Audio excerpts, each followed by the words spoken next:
And we're recording. Evening, my friends. This is your man Pharaoh Kane, and we're doing a video to celebrate the newest chapter of Pharaoh's American Safari, Virginia. And the reason I'm doing this is because some of you pricks don't like to read, and you want an explanation. Pharaoh, what is the American Safari? What kind of grift do you got going here? We're up to the 34th chapter, or I believe 34, 35, I gotta count again. And it's actually all started as my way of doing a fuck you to DC Comics. Much like everybody else who do the art and the portfolio reviews, I would take Jose Varis's art that I was doing for commissions and I claim it as my own to get into the portfolio reviews in order to get in front of DC people and Marvel people. And if you ever saw the scene in like Total Recall when Arnold Schwarzenegger knows that that dude's a phony from Recall because he sees the bead of sweat dripping down his fucking face, that was CB Cebulski in my Marvel interview because I was all coming in aggressive and I had all this art for like the Star Wars and it was called Imperial Invasion. It was like a Star Wars Avengers crossover and it was sick and I had it all written out in concept art.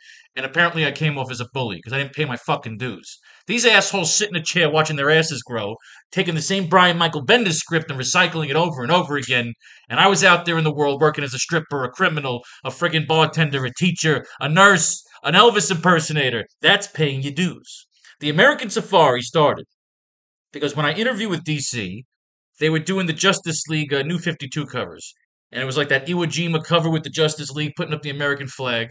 And they were bragging and showing off the 51 covers that they had, which was the American flag. And they had a different state flag for every one of the 50 states. And I remember asking, I was like, oh, is it a different story? Did you do like a different feature story for each of the 50 books? And it was like, no, it's the same fucking story, just different covers. And they're talking about, yeah, people have to collect because of the obsessive compulsive nature of collectors.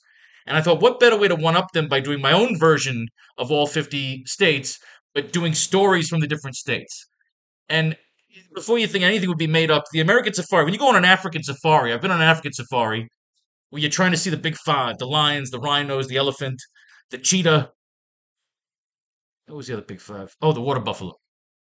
Sometimes you see all five. Sometimes you see a lion make a kill. Sometimes you spend the entire day out in the bush and see a bunch of fucking birds. Same thing with the American safari. You look at like California, Florida, states that I went to, and I made millions of dollars and lost millions of dollars. Won and lost a million fortunes. Fell in love, crazy flings in Texas, in Missouri, New York, New Jersey, and then some states like Iowa, which I went in deep April, figuring it's April, baseball season's already started, and I went out there. I was gonna pay to like take a bat and balls and crack a few balls at the Field of Dreams, but the fucking Field of Dreams was frozen. So I literally drove to Iowa for no reason and ended up going and getting like a steak and watching the sunset somewhere over Des Moines. Sometimes the American safari is a bust, and sometimes it's the greatest feeling in the world. When I was in college, there were 12 dorms in my college campus, and like a total asshole frat boy that I was trying to bang one girl in every single dorm. And my friends would make fun of me, the obsessive compulsive nature of completing puzzles, of knocking out checklists. And I did that with the 50 states where I said I was going to be like a stripper and I was going to strip my way through all the 50 states and have adventures. Now you say to yourself, that's a little crazy and stupid. It's just 50 states. But if you start setting checklists for yourself, you basically almost dictate through destiny, through chance, through fate and fortune, new adventures for yourself, which may end up being a dud or may end up changing the entire course of your life. Okay, I just turned 47 3 days ago by the time you watch this video. And I have failed at every single attempt I've ever made to be a fucking adult. I travel the world. I screw lots of expensive hookers. I eat in the most expensive restaurants in the world. I know every damn spa. I've been beat up thousands of times, probably being sued by DC, chased down by Marvel, threatened by Disney, and it's a great life. I wake up 6 a.m., swim every day, and hang out with a bulldog while I write crazy comic books and create the greatest art. Oh, look at that, too. We're doing hoodies now because I love putting my art on the back of hoodies. I'm wearing one of the goddamn hoodies right now, but I'm small in this little window so you can't see me. But this is the American Safari. We do covers that capture the theme of what I believe is the essence of each state, whether it's a small town feel, whether it's a spoof on a movie, whether it's something from the history of that state or somebody that would be found in that state, like Montana and the Flintstones. Sometimes it doesn't make sense. Sometimes it makes perfect sense. It's all about how I felt when I went to that state. This month's LTD is I'm raising money to go to Tokyo Comic Con. So this is my Tokyo Comic Con Gundam cover. And of course, our LTDs are always holochrome. And of course, there's the lovely Sophie Valentine. I met her cosplay gamer model in Buenos Aires at the Argentina Comic Con. So once again, I use this business and I use the sketches and the stories and the poems and the crazy concoctions that we put in all these American Safari sketchbooks, and I put it right back in the business of traveling the world, trying to find new artists in Brazil and in Australia to basically have international flavors all get a piece of the Pharaoh's Lounge story.